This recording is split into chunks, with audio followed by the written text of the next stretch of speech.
A power drill screaming through solid steel. That's the sound that still echoes in my chest when I close my eyes. They were tearing into my gun safe $80,000 of history about to vanish, and I couldn't even breathe as I watched the monitors.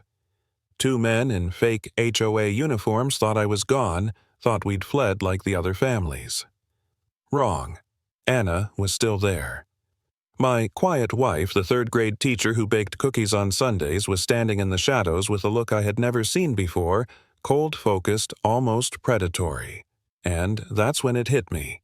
Maybe I didn't know my wife at all. We had moved into Willowbrook Estates 6 months earlier, chasing that suburban dream everyone advertises: manicured lawns, neighbors who waved weekends that felt like lazy postcards. I worked a tea from home.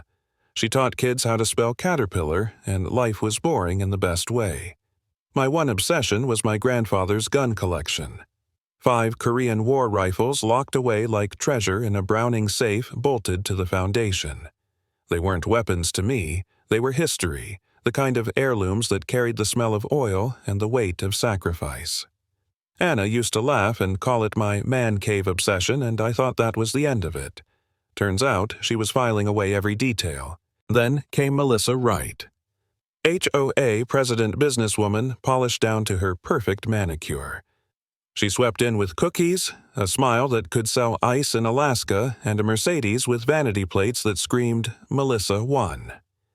At first I was charmed, flattered. She eyed my gun cabinet like it was a conversation starter, asked about models, values, preservation. I didn't see anything wrong with it, but Anna watched differently. Later, she told me Melissa's neighborly curiosity felt like an interrogation. I brushed it off. Big mistake. Weeks passed. Melissa kept stopping by, always drifting near the cabinet, asking about our schedules, our alarm system, whether we traveled. I thought she was just nosy. Anna thought otherwise. Then, one night I saw her outside with a uniformed officer, Jenkins, gesturing at my house, pointing at windows like they were mapping a target. My stomach twisted, but I convinced myself it was community safety nonsense. That denial cost me more than sleep. The signs piled up. A black truck idled by our house at 2 a.m, snapping pictures from every angle.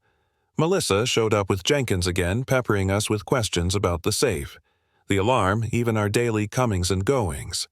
It sounded official, but it felt wrong.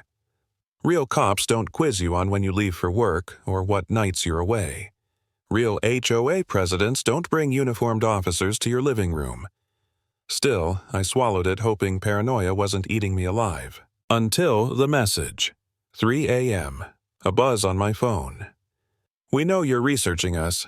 Big mistake, Jeffrey." Attached were photos our house taken from inside the yard, our safe through the bedroom window, close-ups of our license plates. My blood ran cold. I wanted to grab Anna and get the hell out. I paced like a trapped animal, mumbling about packing bags, calling the cops running before it got worse. And that's when Anna stopped me with one word: no. I snapped. "What do you mean, no? They've made 7 families disappear, we're next?" She didn't flinch. Instead, she walked to the safe, tapped in a code I didn't know existed, and opened a hidden compartment. Inside were documents that made my world tilt sideways. Military discharge papers, surveillance photos, financial ledgers, audio recordings. She pulled out a picture of herself in marine dress blues. Corporal Anna Baker, Military Police, United States Marine Corps. My gentle schoolteacher wife had been running her own counterintelligence operation the entire time. I didn't know whether to be furious at the secrecy or awestruck at the revelation.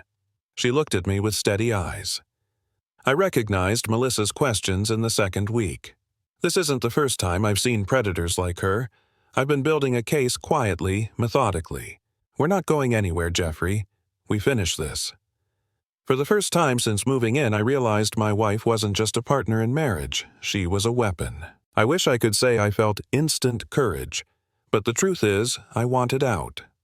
I questioned myself, doubted my instincts, wondered if my paranoia had dragged us into deeper waters than we could swim. I was ready to surrender everything just to breathe freely again. But, watching Anna lay out surveillance photos of Jenkins, spreadsheets of families forced to sell their collections for pennies and her meticulous notes on their tactics. Something shifted. If she had been fighting for weeks without me knowing, how could I throw in the towel now? My cowardice was louder than the drill, but her determination silenced it. I decided if she could fight, then so could I. The plan was terrifyingly simple. Let them think they'd won.